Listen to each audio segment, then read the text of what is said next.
So I'm recording this. So again, exporting from here. That was in the last video, so you can always catch up on that. So I'm exporting. I'm going to map those images into here so I have those as a reference in just a second. And while I'm doing that, like originally when I started doing this project, I was thinking that this character was the character that was on the reward poster there, and I was wrong. This is actually the cowboy.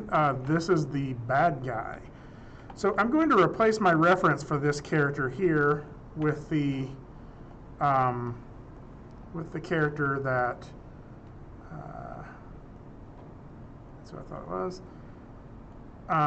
Actually, what I'm going to do is I haven't animated anything on here, so I'm actually just going to remove that reference.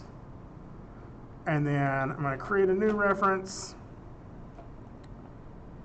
I think it's under characters, rigs, bad guy.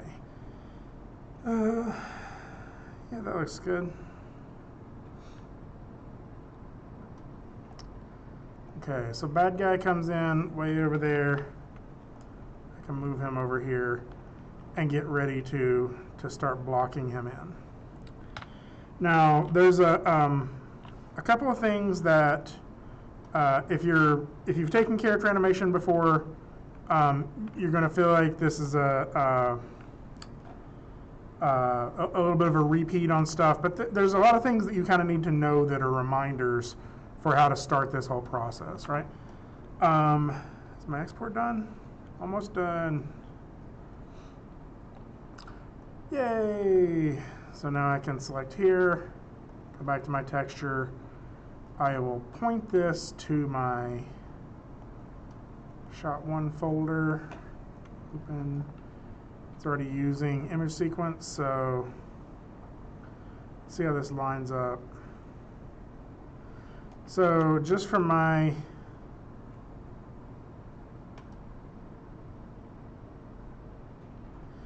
based on my timing of the shot, I'm coming in a little early. So you can offset these frames by putting a negative number in here. Or wait, is this the negative number or is this the positive? So if I do 5, yeah, it's negative, let's do like negative 10. And what this means is for the first 10 frames, I'm going to see nothing, and then it's going to come in. And hopefully I'm a little closer on time here.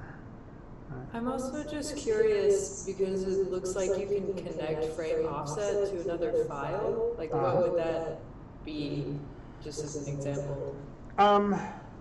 It could be a lot of stuff. There's actually another thing you can do that's a little bit of a trick here. So when something's purple, that just means a script is controlling it. And when you have something on here, that means something else is controlling it. When we click here, by default, it thinks we want to use a map of some sort, or we want to map something to something. But you could actually map this to a script, right? The same with image number. Right now, my image number is being driven through a script by my frame number, right? But it doesn't have to be that. It could be driven through a script by a controller I have, right? So what I've actually used this for before is I've done an image sequence of different facial drawings, like smile, mouth open, eyes blinked, whatever, and just mapped those to a number. And then I've had a channel in my channel box that just allows me to change what texture is on the character's face, right? So it's kind of a way of doing like a 2.5D rigging. I actually have an older video from a previous 3D animation class if you're interested in trying something like that. And you could do it here as well. Like if you wanted to remap this to where the character actually had, like those polygons right there actually had another texture on them, and then you could drive that with an image sequence, and basically you're just jumping between frames to make it work. Does it make sense? Yeah, that's cool. Yeah, and yeah. So you can. That is one of the interesting things about Maya. Like everything in here that has a value is either animatable or drivable by something else, right? So like technically this is being driven by a script, but I mean we could set keyframes on this if we wanted to. Like we could animate this changing over time. which I guess is another way you could do that. Like if you wanted to, yeah, I don't know. There's just a lot of different things you could do with it. So. Yeah, that's cool. Okay. So we can see this a little bit better. I'll bring my key ticks up here. Actually, let me move this. Ooh, does that work? This thing is always in my way. I want to put this up here. Okay. So now I just have a little window with Kate's name. I'll tell you what I'll do. I want to put this. I want to put this over here. It's not like you can really see my mouth or anything anyway, and I'm not going to be gesturing a lot. Okay, so this kind of slowed down my computer a little bit, but that's okay because I'm going to be blocking mostly. So what I really want to do today is start setting my poses for this character. Now, you all will remember the pose lecture from Animation Fundamentals, right? What are the 3 things that make a good pose? One of them is contrapposto. Contrapposto. Line of action. Contrapposto, line of action. Silhouette, right? Silhouette, right? Yes. Contrapposto, yes. line of action, silhouette. So you remember all of those. You couldn't see it on the camera, but I was sipping water. So contrapposto, line of action, silhouette. But I think the most important thing to remember from this is like pose is 90% of animation, right? I mean, that maybe is an exaggeration, but not really in Spider-Verse, right? Like Spider-Verse was almost all posed, right? Like they were keying the crap out of that. They were setting tons and tons of poses because that is the only media you have to communicate with this, right? We are trying to convey that these characters are, this character is sneaking. We can't like write a note to the audience beforehand and be like, this character is sneaking. Keep that in mind while you watch this, right? Everything has to be communicated through the pose. And so to do that, this is why we do layout first, because your pose is heavily, or how your pose communicates, how your pose is seen by the audience, is heavily influenced by your staging, right? Staging, or pose is part of staging, but where your camera is, sells this pose completely differently, right? Where our camera is here would be a different way of viewing this shot than if our camera was here, right? This is a completely different staging. We get a different result. We get a different line of action, different silhouette, and even though the contrapposto may be there, we don't see it because of the angle, right? So what we're really doing is we're saying what is the way that we're going to show these poses in these frames, right? So we've already decided this is how we want to sell this part of the story, is through this camera angle and through this like subtle character motion, right? Oh, you know what? I realized I need to set this to playback on all my windows in here. It's under a time slider. And that is all. Save. I wonder if that's why it's going a little slower. Oh, also sorry, did you start recording again? I did. I was a little late. I started after I exported it out of Premiere, but yeah. Okay, cool. So yeah, I'm recording. Okay, so so because of that, like we really want to start breaking this down into the main poses that are our storytelling poses, right? The 9 Old Men called these the golden poses, right? That if you were doing this as a comic book and you could only show somebody 2 images from this scene, what are the 2 that you would have to show them for them to understand what's going on, right? Now we don't have to animate that way, but recognize that that is the essence of these 2 or of this shot, right? That we should be able to sell this shot even in 1 image. That if somebody saw that, they would realize this guy's sneaking, and he's probably sneaking over there because of the way everything's lining up, right? So our golden pose is probably going to be with him up against the wall here, and how we really sell that as feeling like sneaking. Like where I'm at right now in the, probably like this point right here is probably what I would think of as like my golden pose. Now that doesn't mean that that's always workflow-wise the best pose to start with, right? For me, how I like to do it is think about the scope from or the shot from a little bit of a further distance away. Like, where does my character start? Where does it have to get to in what amount of time, right? One of the biggest mistakes I see people making is like, my character has to run from, here to all the way over to here. So they start animating one step at a time, right? And really what you do is you say, this is where they start, this is where they end, this is the amount of time I need that to happen, and you adjust the steps to make that happen, right? That is way more important than physical accuracy of where each foot hits each time, right? You can change that in the performance. Right now, what I'm going to do is sort of get my 3 big poses. I think I'll probably get the one where the character's off screen, that we don't see them, where the character's up against the wall, and where the character's almost over to the to where they end at, right? And I'm sort of going to lay those out first. So the first thing I need, though, is a quick way to grab every control on my character. That's one of the reasons I chose this rig, is that if I go to my channel box here, you'll see that, scroll all the way down, look at all of those objects. All the way down here to the bottom, you'll see these sets, right? So we currently have bad guy sets. And you'll see under there is this control set. And if I expand that, all of these are all of the controls for this character rig. Okay. So here's what I'm going to do. I'm going to go to my custom tab. And then I'm going to open up my script editor. And I'm going to say edit, clear all.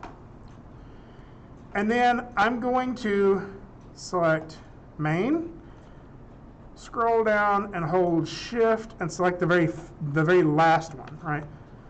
So now these 2 pieces of script right here select my entire, like every animatable control that currently exists on my character, right? And I can middle mouse drag that up to here.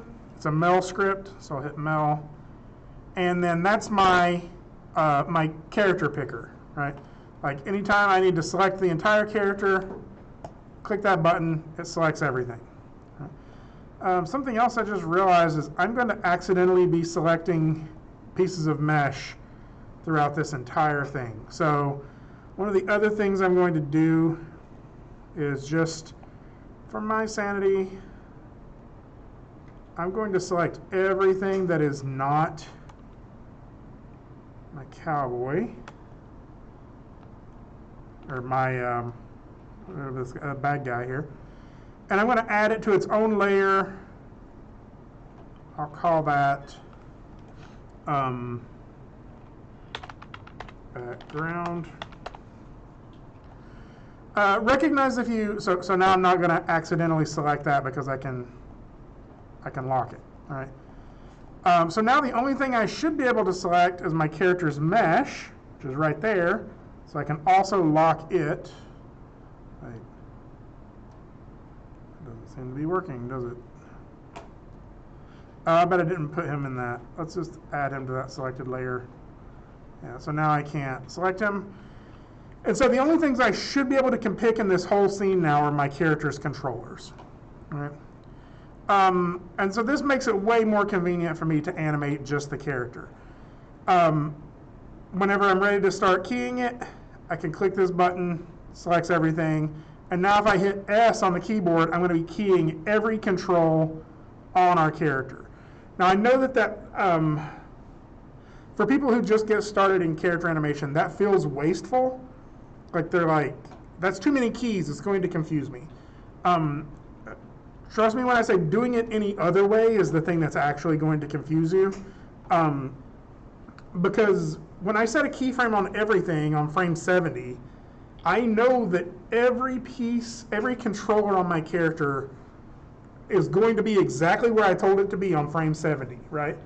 So that means if for some reason it's not, something else messed up, right? It's basically a way of saying I am controlling this entire character. Otherwise, like, with all of these different controls, it's going to get confusing pretty quickly. You're going to be like, wait, why is that finger moving? I didn't mean to animate that finger. Where is that keyframe coming from? And you have to go dig for it and find it.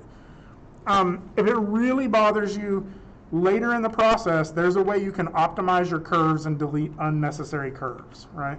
But most people get over it pretty quickly. Like the way of thinking of it is not a whole bunch of keyframes on things that are unnecessary. Like those keyframes are necessary. You are nailing them down and saying, do exactly what I say, everything, right? Like you are the one controlling this. Something I will sometimes do is like, you will end up with a lot of scripts up here eventually, and it'll be confusing. So you can make some changes to this. You can edit this, this icon by right-clicking on it, and let me do that again. Right-click on it and go to Edit, and then under Shelves, I usually will give it an icon label. So we call this Bad. And so now I have a little label on there to let me know this is the bad guy picker, right? You can name it whatever you want to, like that's completely up to you. There are a couple of scripts that I use that actually build these much more quickly and in its own user interface. Some of you have maybe used the Anim picker from Anim School. But like there are certain shelf space is not at a premium. Like you can make 100 different shelves if you need to. So anything that you're going to be picking a lot, save yourself some time by making a shortcut for it, right? Let's say I need to pick clavicle. Let's say I want to pick the entire arm, like all of the arm controls. I can make a button just for that, right? And then I go here and it looks like it started there. And now I have a button that will just pick the character's entire arm anytime I want it to, right? This is actually something that I end up doing with all of the major parts of my character as I'm animating. But for blocking, most of what I'm doing is setting keyframes on individual controls and keying everything. It's really once you get to the splining and the polish pass that you want to select certain elements, right? That I want to select just the torso controls and be able to shift all of those around, right? And so this is a quick way of doing that. I'm going to delete that because I don't really need an arm picker right now. So my layout pass is just for me to kind of not have to be worrying about timing and general placement right now, right? A lot of people will think your first pose, I'm just going to leave him here in generic T pose and transition into this first pose. But it'll, like, I always pose it even if it's off frame. So maybe what I will do is go ahead and get this pose first. Well, no, let me go ahead and key it at least on frame 0, or frame 1, so he's here. Right, so I have everything selected, clicking that, everything selected, hit S, everything has a key on it, and then was it on frame, it's like frame 80. This is kind of my golden pose of where I have to sell in this shot that he's hiding, right, or he's sneaking. So select everything again, hit S. I always work with auto key on. I know that freaks some people out. So if you take nothing else away from this lecture, it's this control right here. Don't move it, right? I know that like this main placement control, you're going to be so tempted to just move the whole character over there like this, right? Just slide the whole character over. Don't do that, right? Because the reason for that is like this is controlling everything, including the IK of the feet. If you do that, you can never pin that foot to a specific location. Right? However, if you move this, the foot stays pinned on the ground where you want it. Right? So this placement control is really like, where do you want the character to start? Right? Where do you want the like home base to be for your character? Right? And then after that, you never move that again. I mean, there are times you move it, but in situations like this, we don't. Right? So how I'm going to move my entire character is grab everything that needs to move. Actually, there's something else I want to do before I want to test my rig really quick and make sure it's set up the way I want it to be. It's not. So I want to also make sure that my head control is set to global. And the reason for that is then the head will stay in the orientation I want it to. And so I'll do it here again on this one.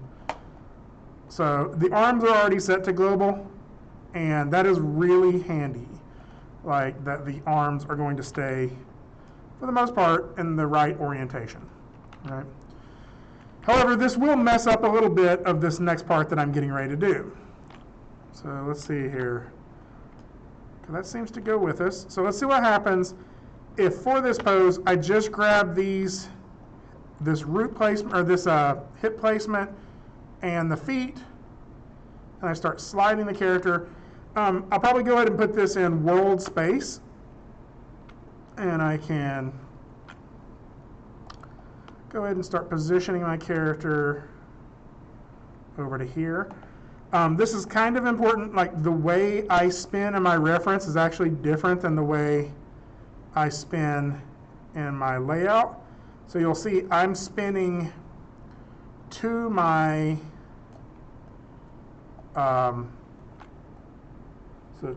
right side, right? Which means to pose this character, I would go ahead and spin it in that direction too, right? It still may mess up, but just to help me out, I'll do this.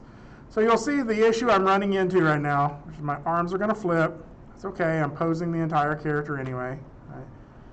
So I'll go ahead and pull this over to here, something like this. My head flips too, doing the same thing. My feet flipped.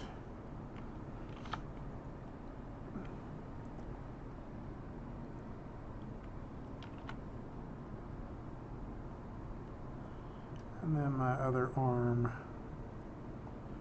flipped. Okay, my current cowboy mesh here is kind of getting in my way, so I'm going to put him on his own layer and set him to template mode, just so I only see his wireframe. And now I can sort of start posing this now for my, quote-unquote golden pose here, based just off of what I'm seeing in my character or in my camera and what I'm wanting it to look like to my shot, right? So I'll get him a little bit closer to here. I don't know if y'all have noticed this too. I added a little bit of camera motion to this now. So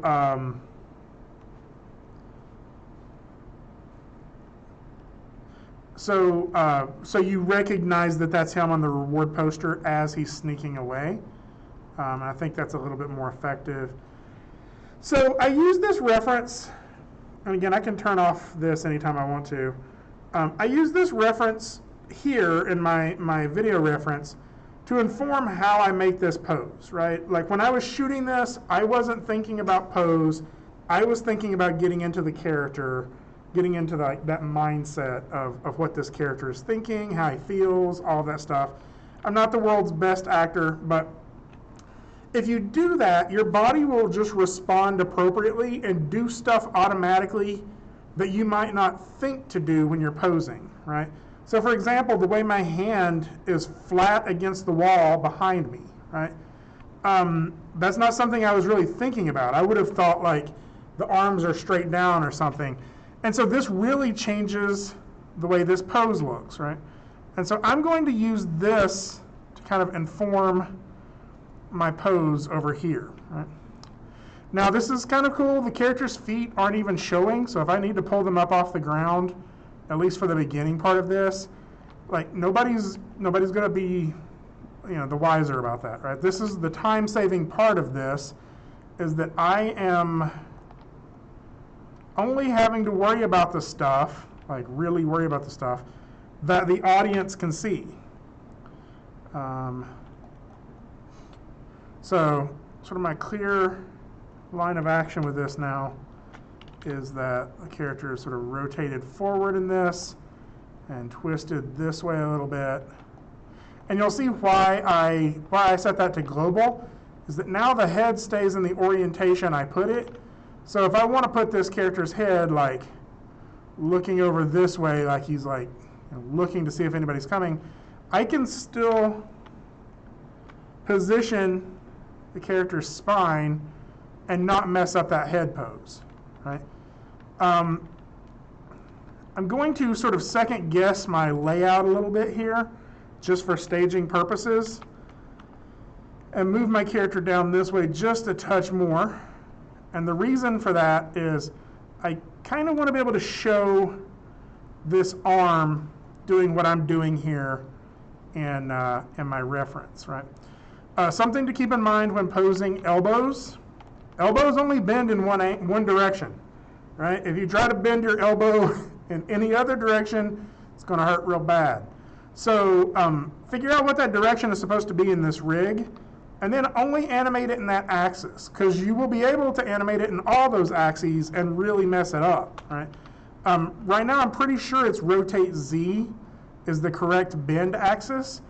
And so, like, you could even go through here if you wanted to and lock all of these other things. This rig gives you a little more control than is absolutely necessary. But I'm going to go ahead and pose this to feel like my character's a little, you know, sneaking a little bit. Something I didn't adjust. I have a vague question. Okay. How do you determine what your key poses are? Well, we haven't really got all the way down to key poses yet. So I will get to that here in just a minute, because there's all of them are keyframes, right? Yes. Yes. So key poses kind of plays with the terminology just a little bit. Mm-hmm. Like, there's your golden poses. Those are a kind of key pose, but those are the ones that are essential to being able to tell like the entire story, right? And there may just be one or two of those. For me to determine what my key poses are for the entire shot, it's anytime I need a point that I need to nail down a point that is crucial for me to be able to communicate that action. Right? Okay. So for example, my key pose for a head turn may just be, you know, one key pose here, you know, one key pose here, right? That's all I need for my essential poses, right? But as I start to refine that more, I may put a key pose as well to define how we get from here to here, right? I don't want it to be just a perfectly linear turn. I may want to dip the head a little bit like this on his way there, right? So really, like, I start to subdivide. So that's why I'm only doing 3 right now, and then I'm going to start chopping the timeline down into smaller and smaller sections and refining it with more keys, right? Okay. So, yeah, it's hard. Like, and everybody kind of has a slightly different answer to that. Like, some people will, I don't need this open anymore. Some people will put way more keys. Some people put fewer keys and do more in the graph editor. I did not move my clavicle controls outside of the body very well. And so rather than going back to the rig right now, I'm just going to hit 4 so I can find them. Something I notice is I'm kind of pulling my shoulders up around my ears a little bit in this reference. And that's that unintentional action that I'm getting from my reference that I didn't realize I would have gotten, right? Seeing some skinning issues there. This is one of the reasons that I use referencing, is because I'm able to go back and fix those skinning issues on the rig after I get some animation on this, right? So I want to make this clear that he's sneaking, and somehow I think I can do that with this arm. Like, I really want that to be visible. So I may push him against that wall just a little bit more so I can pull this arm out a little bit. That. This is something that I would maybe consider too. Do I want him to be an FK or IK for this shot, right? Something else I'm noticing on mine, like, I was posing his head just with the head control, but I'm kind of leaning my head forward, right? And there's a couple different ways I could do that. I could actually move my head if I wanted to, but just for sort of cleanliness of my keys, I'm actually going to use the neck control sort of rotate that forward just a little bit. That may still not give me enough for what I'm going for, so then I could do a little bit of translate on here. Just remember that translate is on there because I'm kind of using this as an exaggeration now, right? Object mode, I can squash him just a little bit if I wanted to. Yeah, I'm feeling okay about that. I kind of still wish I could see this arm over here a little bit better.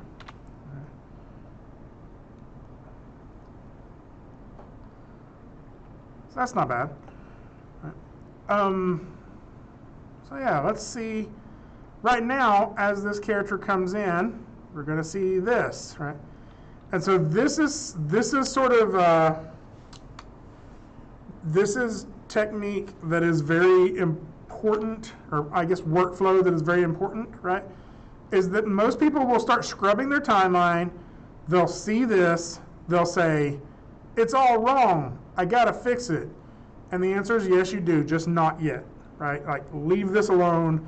The temptation is going to be great, and so the trick to that is to right click on this and say enable stepped preview. And what this does is it will only show you your keyframes. So it will, when I get to frame 80, he will snap to that point. In your blocking process, this should be how you're animating. You should be animating in stepped mode. Okay, so I have my 3 keyframes. I want to go back and do a little bit to this one just so he's not starting from T-pose, right? So maybe I'm not going to do too much, but I do want to get him in A pose that leads into how he comes into the shot. So I come into the shot like reaching with this arm. I remember that. So I will go ahead and sort of start that a little bit.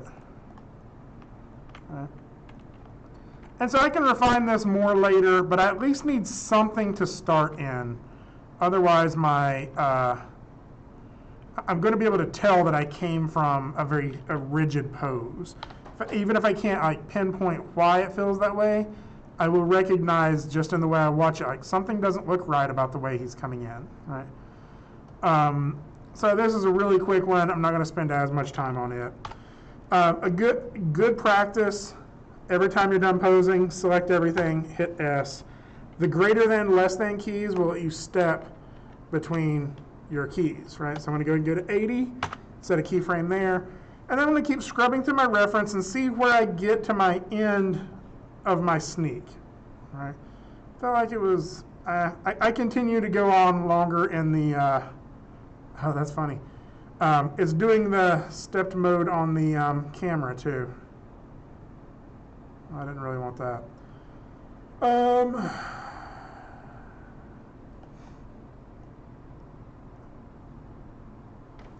Yeah, that's okay. I will show you a way around that here in a second. So I want to get the last place that my character is, which appears to be like over here based on my timing. So I'll go out here to my very last keyframe, select everything, hit S, move my character over there. And currently I don't have enable step preview on. I'll show you sort of a trick, like a workaround for that here in a minute. And so I'm going to go ahead and move my character over there. It's going to mess him up in a lot of ways. So again, to move the entire character, I just need the feet, in this case, and this placement control. And then I can, that's why you put this in world space. I can just slide him all the way over here.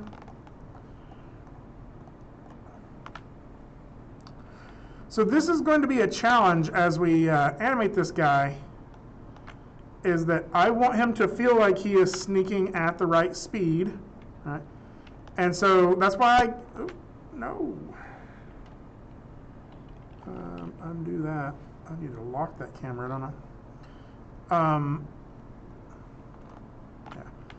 I? I need to, once I get him to his final location, like how he gets from all the way over here to all the way over there, I'm not going to worry about it on a step-by-step basis because I want it to happen within a specific amount of time. So I'm going to make it fit. Like I'm going to make the steps fit into that distance, right? Keep in mind he's sneaking here, and my sneak pose maybe isn't the strongest pose. So recognize that you have more information at at your fingertips than any group of people in the history of the world. Sneaking images. Probably should be looking at this off frame. All of these are bad. Let's see. Okay. This is very cartoony, but this is much closer to what I would think of. So something you're noticing in these sneaking poses, bent knees. The intention there is that you wouldn't have a hard footstep. The elbows kind of tucked in. In most of these exaggerated ones, people are pulling their hands up. I kind of am doing that in mine as well. So I'm going to use some of this stuff, some of this information from these poses to try to inform how I set up my character's sneak pose here at the end. Okay. So let's do elbows in.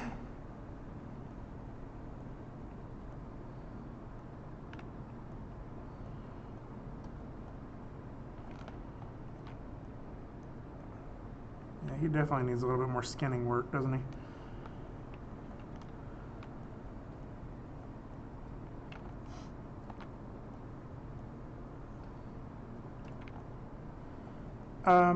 So I'm seeing all these elbows in poses. I think he could also pull it off a little bit more like this as well.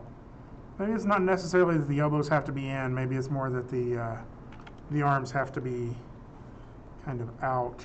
And just so I can see this a little bit better, I'm going to hide my NURBS curves here, and I can see the pose a little bit better in here. Something that is definitely part of it, though, is that like bent knee feel to it, right?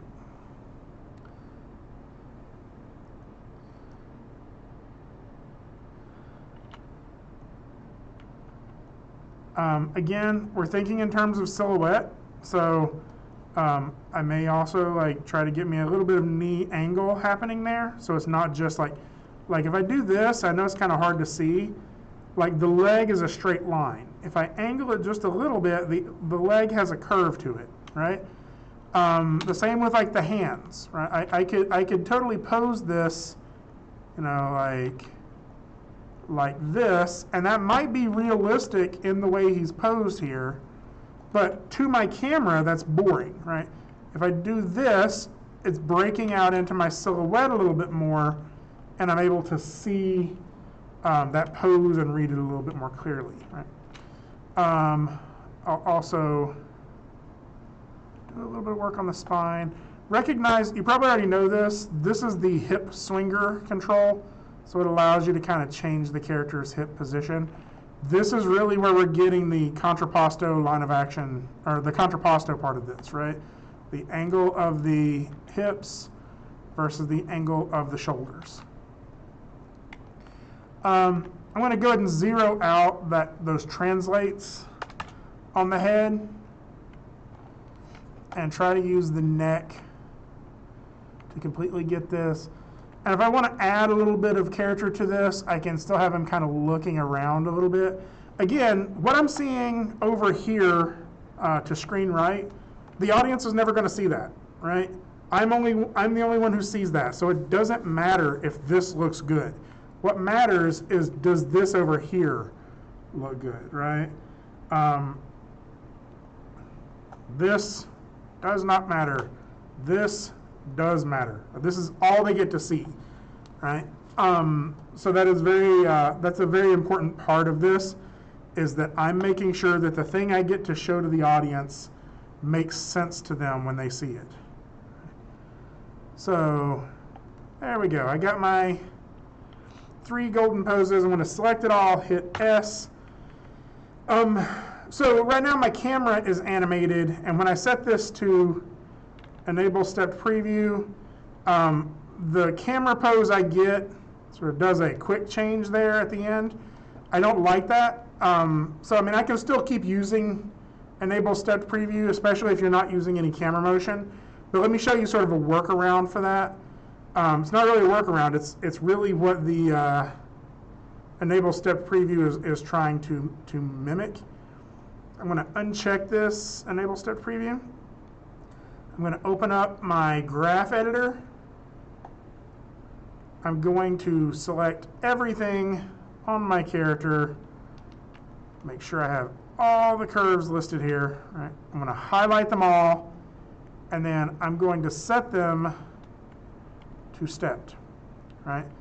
So that's really what enable stepped preview is doing. There's no transition between these. It just pops to the next frame. Right? And since I have a moving camera, I think that that part is important.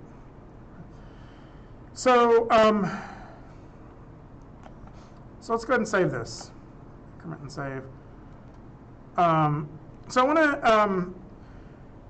to, at this point, we have our golden poses. If you were to play this back for somebody, they would probably understand. Why is that playing so? That's playing slow because of that. Playback speed, real time. So if I were to play this back for somebody, they may understand that he's sneaking.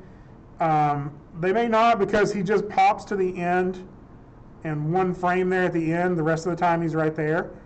Right? So really, Michael, back to your question of how do you know where to set or when to set a keyframe or what is a keyframe, really it's because I can hit play on this and not understand it.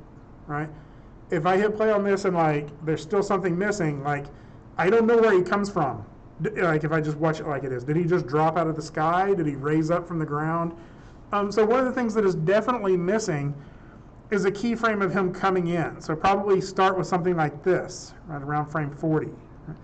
So I definitely would need something there. I also need something like where he's starting to sneak off, right? Like here, to show that he's sort of walking in that direction. Right? It's kind of like where does he leave the wall, maybe is another good spot, right? And then like, although it's important, like really everything where he's up against the wall, everything from like frame, say 60 to frame, say 150 or so, no, I'll say more like 140, all of that is really within the range of this same pose that we already have. So even though that's important, I'm going to hold off on worrying about that stuff just yet, right? And start working on those poses that I just mentioned. So let's see, comes in probably around frame 40 is a good one. Set a keyframe on everything. Go over here and start posing it. Now, I personally will do a footsteps. Like they may not be perfect, but I will start doing footsteps to make sure that my my character is like physically doing the right thing to get there. And I just do that just to kind of better inform myself, right? Something I did take from one of those previous video references that I was looking at. I like when the character comes in reaching for the wall but looking over his shoulder. Right? That was something from one of those other references that I really liked. So I'm going to have him, can't really see my reference that well, but it's not super detailed right now. I'm going to have him looking behind him as he comes in and reaching for the wall here. Now, my clavicle. No.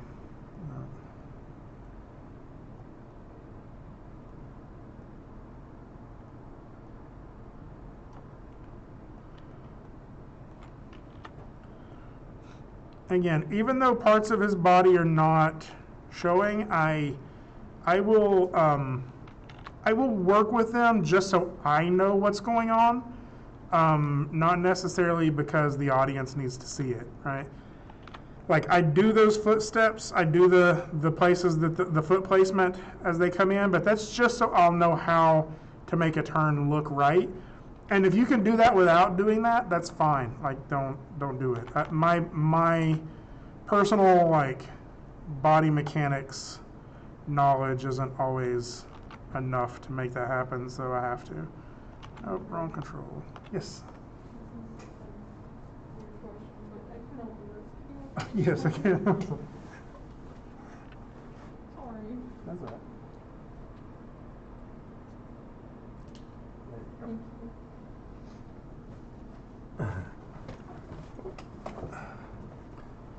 you. Okay. So, like even though his foot here isn't going to show, I'll still go in here and grab this control and like kind of get him in a reasonably believable pose. I feel like I've twisted the chest too much here. Maybe this should just come from the body.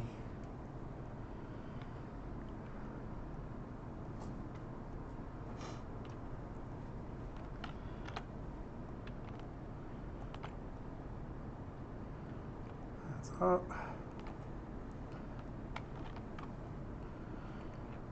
So my personal feelings about blocking, I wish I could see, let me see my reference here. Okay, I'm doing something different there than what I was trying to do. So this is why the reference is important, is I would have expected to be able to see his hand, but I don't know that that's necessary.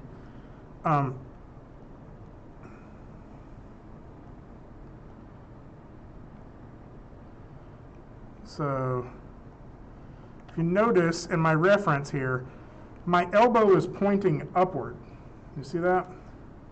Like the way my arm is bent is like that. Right? And that's the type of stuff that I would have assumed incorrectly if I were doing this from memory. Right? Or just from imagination, I guess. There we go.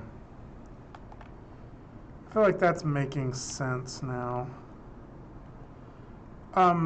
Something I will sometimes do is zero out my controls. Like for example, my spine is getting kind of weird here. I don't necessarily know what's happening in it. And so maybe one of the easiest things for me to do is just to grab my 3 spine controls here and just zero those numbers out. And then I can pose them again a little more in unison, right? So I may be able to get something like that to make a little bit more sense. That elbow is pointing up. I feel like I need him to be higher overall. Yeah. There we go. Again, select the entire character, hit S. And what we're going to see is like it may have not automatically set it to splining, right? But that is definitely telling the story a little bit better. If you want to, another way you can set this to stepped is to select your entire time range, right-click, tangents, and then stepped. And that's a quick way of making sure you're in stepped mode. Again, if you don't have a camera moving, or if it's not much, you can also just right-click and do Enable Stepped Preview. Okay. Questions so far? How y'all doing out there? Still awake? Still here. No. No. Emily's asleep, but that's all right. Okay. So y'all are probably kind of familiar with this process, right? This is what we're going to continue to do for the next couple of days, is to break this down. I feel like I want to stop my screen share and just talk for a minute here. I feel like it's probably important. I feel like it's probably important to recognize that not, like, this is not something you really can rush, right? This is the basis of the entire performance, right? I think that this is the area where you should be spending the most amount of time. And usually animation, like if you rush through this, there's really just no fixing it, right? Like the blocking pass is not something you can, you can do a mediocre job on and then clean it up later. The blocking pass is the skeleton of the entire animation. So don't rush this. Like, take your time, think about each pose. I have literally spent an 8-hour day working on a single pose before. A single pose. The blocking process for this shot, I would assume is going to take me, I don't know, I would say somewhere in the neighborhood of about 3 hours, something like that, for me to block it out, and I've been doing this for 15 years. Right? Assume it's going to take you a little longer. That's for one shot. Recognize the blocking process is still not done posing, right? That's blocking. That is the most essential poses. The phase after blocking is blocking plus or breakdowns is what we'll talk about that next class period. And that's where we do, like, when we were talking about the head turn, right? That is where we do stuff like that. Are you going from, sorry, I minimized the window. Like blocking plus is where you're going from, like, your character's looking to the left, they turn to look to the right. It's the figuring out how the head turns to do that. Does it dip in the middle? Does it drag the top of the head with the chin? Is there overshoot? Did anybody go to,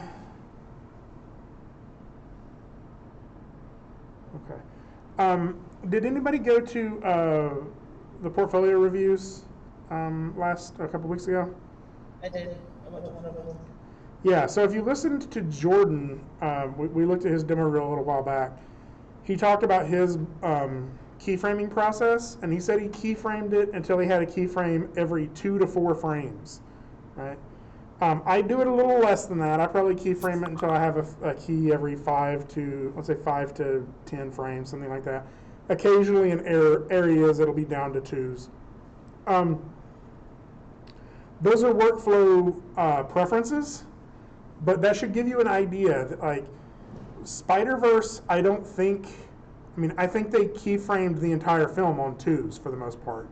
Like, there wasn't much in betweening because pose was so important, right? Because if I'm not mistaken, the film like doesn't have any interpolation.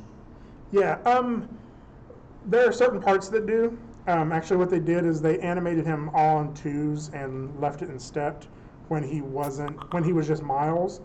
Yeah. When he turned into, when it went to the, like, when he turns into Spider-Man, like when he puts on the suit, when he's more in control of it, I think they're animating that on 1s, and there probably is, like, some interpolation. But the posing is so dynamic, I'm sure they're still keying it on 2s and 3s, even when they're doing the interpolation. And that just happens. Like, you have to be in full control of every frame of the animation. Yes, Kate. So now I'm confused. Like, is blocking just the biggest poses, and is keyframing different, or is blocking and keyframing sort of the same thing? Blocking is your essential keyframes. So blocking is the pass that you're doing to, like, think of it this way: if nobody's ever seen this shot before, but they have to approve it for you, right? Blocking is getting it to the point that you could show it to somebody, they would completely understand what you're going for, right? Like what you're trying to achieve in that shot, in terms of performances and everything, and be able to give you a thumbs up or a thumbs down on it, right? So that's really and that really is the sort of the point of it. Blocking is like, do the first pass of it so your director can see it and give you advice, right? And so if there's some level of that you need to incorporate that has a lot of keyframes in it, for example, let's say your character is doing some sort of like magic with their hands, and to be able to explain that, you almost have to get it down to twos just on those hand poses, right? Just for that little section. That may still be in your blocking. Or your blocking may be your character is sitting there for like, 5 seconds and then like just turns their head. Your blocking may be 5 key poses at that point, right?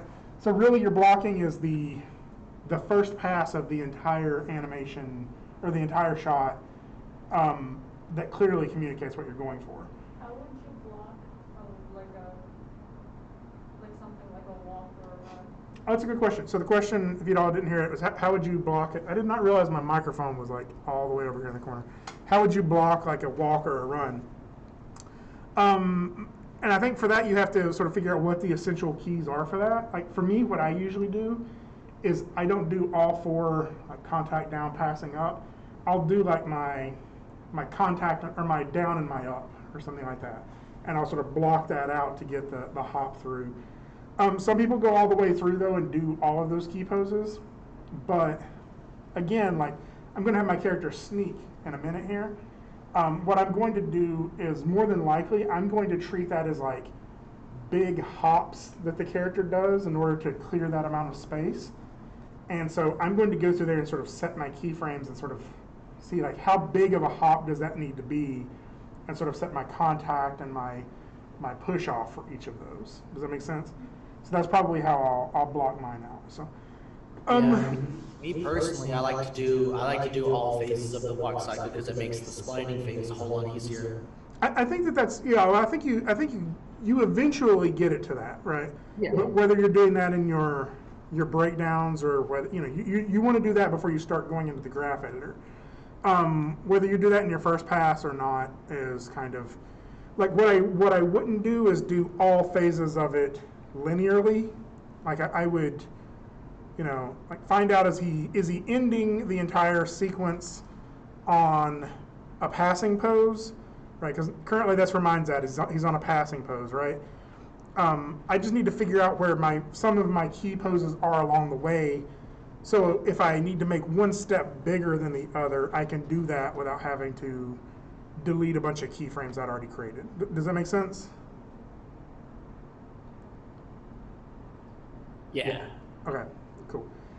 So I see this a lot in, I'll use him as an example. A couple of semesters back, there was this guy who was doing an animation for Portfolio of this big monster chasing a character down this like sewer drain, right? And how he originally blocked that out was to do every footstep along the way.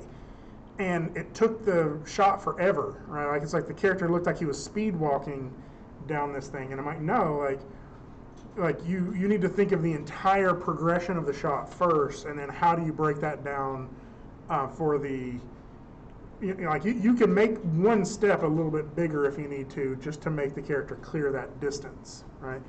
And so thinking about it in terms of like the pacing of the entire shot, like that's why I'm putting my first pass as my first keyframe, my middle keyframe, and my last keyframe, because those other areas I can start to subdivide and account for the sort of the weird stuff that happens in there, right? Or the detail stuff that happens in there. Is that making sense? Yes. So I recognize that this is a little bit, it's like I wish I could give you hard and fast rules, right? I wish I could say, set a keyframe every 5 frames or something like that. There's really not, like, and a lot of that is, if I did do that, that would work for some of you, and for other people, you would be like, nope, that doesn't work for me. I do fewer keyframes and I do more in the graph editor. I think, Michael, you're right. Like, all of those key poses are necessary before you go to splining for a walk cycle. For some people, though, they'll break it down even more than that, right? But you're not going to be able to get your like up pose out of the graph editor. You have to set that as a keyframe. And so maybe that's a good way of defining it, is like you're probably aware of what you're capable of in the graph editor. Ask yourself if that's something you can do in the graph editor alone, or is that something you need to do with a pose? Oh, okay. Does that make sense? I feel like we have way fewer people than we did when class first started. But maybe I'm wrong. So, not a big deal. Okay, hopefully, was that helpful? Was that just too redundant from stuff you've heard before? No, that was good. I mean, for me, it's always helpful to go over stuff over and over again. So, you Over and know, over. I like it. So my plan is to finish up my, I don't want to say my full blocking, but I'm going to get my main key poses. So I guess my full blocking, so I can talk to you a little bit more about breakdowns next class period. And so I'm going to bring in a shot that is, for the most part, blocked through, and then show you some spots to break it down. So. Is that lecture going to be Friday? No, I would think that would be Monday. I think, let me look at our schedule really quick. 3D animation schedule. Yeah, so today is what, the 28th, right? Yes. Yeah. So Monday, the 2nd is we're still just working. So at that point, I have on the schedule that at that point you should probably already be blocking in your shot. Actually, I think today is blocking is the first day of you should be blocking. Yeah, the Monday after is when it's the next Next check-in, right? Yeah. Okay, yeah. Yeah, and then the only Friday I have scheduled for us to meet is the Friday it's due, which is the 20th, right before Thanksgiving. So. Okay. How long do you recommend we spend on a shot for blocking? Depending on the action, I suppose? Yeah, it really does depend on the action. Like the one I'm concerned about for our part is a fight. You do a lot of fights for games, so Mhm. you would know. But how long would you recommend really breaking down those poses? You know what, I think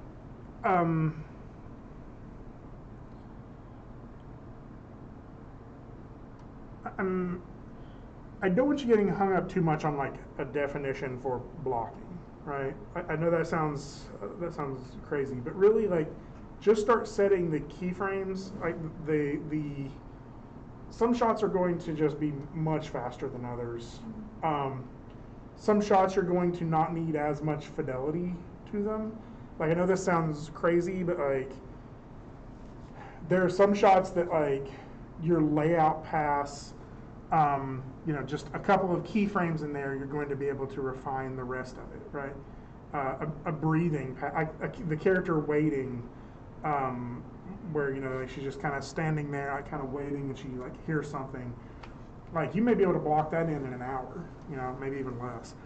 I would imagine that a fight would require a lot of intricate contact and these feelings of That's gonna take me the longest personally. That's why I just It's- wanted to know. Yeah, it's going to be a lot of keyframes, but some of those keyframes are going to be very similar to the others. The thing that I recognize is I can block in a shot that has fast action, even if it's a complex fast action, easier than I can, or faster than I can, a shot that has sort of ambiguous action. And the reason for that is because a dynamic pose, it's easier to tell when a dynamic pose is not working than when Something subtle. when something just kind of sluggish looking or whatever, that's a little harder to troubleshoot sometimes, and I nitpick that to death.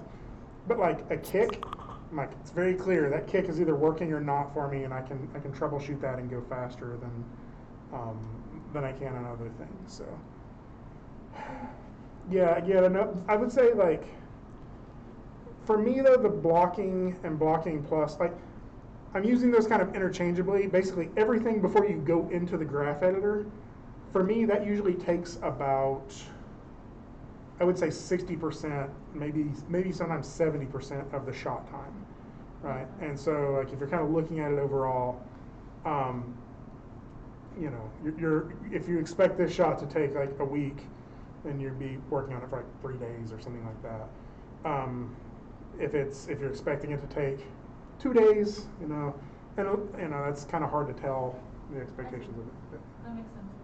Yeah, but about, I would say 60 to 70% of the shot time. And then if you're spending that much time and really refining those poses and getting them right, then once you get into the graph editor, splining it is way easier. So. All right, y'all. Well, I mean, I think we have like 5 minutes left, so I'm going to let you go early. So, I'm just joking. Let me know if you have questions along the way. The rest of this semester in here is going to be me walking you through how I'm animating one of these shots, the shot that we're working on. Today was kind of the heavier day because posing is a little slower. I'm going to try to have a good chunk of that done next class period, so I can just show you how to think about your breakdowns. Yeah. Let me know if you have questions along the way. I'll talk to y'all soon. Anybody have questions now? I do. Okay. I know you usually do your Friday classes from home, Mm-hmm. but I have to be in here to do it. Okay. And I was wondering, just if you could be here for just a little bit, since I need to use the tablet and stuff, and if I need to give you something back if it doesn't work. Okay. If that's okay with you. Let me see what I have planned Friday. The other thing is, if y'all are ever in here and I'm not in here, and like when I'm doing it remotely, you're welcome to just log in on this computer where it has the microphone and everything in it too. That way, if you're needing it to chat back and forth. But yeah, let me see. And like for right now, you can keep the Right. pen if you need to keep Okay. it. Like I have just a. thought I would ask just in case. Yeah, I'll try to see. I kind of try to work that out with my wife of like Right, which no, one of us no. has the car and where we're going to be. No, I And understand. yeah, so cool. Do not let me forget this again. Yeah. All right, I y'all. did- Oh, sorry, I had a quick question. Do you do Zoom office hours today? Did you already do them? No, I think mine are at 3 today, so I'll be in there about 30 minutes ish. But if you need me to meet with you earlier, I can run downstairs and hop in. So. Oh, no, that's cool. If 3 is when you're gonna be around, that's perfect. So. I will say there are a couple people who have emailed me about it, so you may not be the only one in the room. And like that is something like I think I've mentioned to y'all before. Like I recognize that sometimes you're like, I really wanted to talk to you about something without other people listening. I can always do like a breakout room, or I have other Zoom links that I can like meet with you in there. If y'all never need to talk about it, something that you don't want other people in the room for. So. Okay, cool. All right, y'all. I'll see you here in a bit. Thank you. Bye bye. Thank you. And I'll upload that to YouTube. So. I get YouTube. And I'm see you.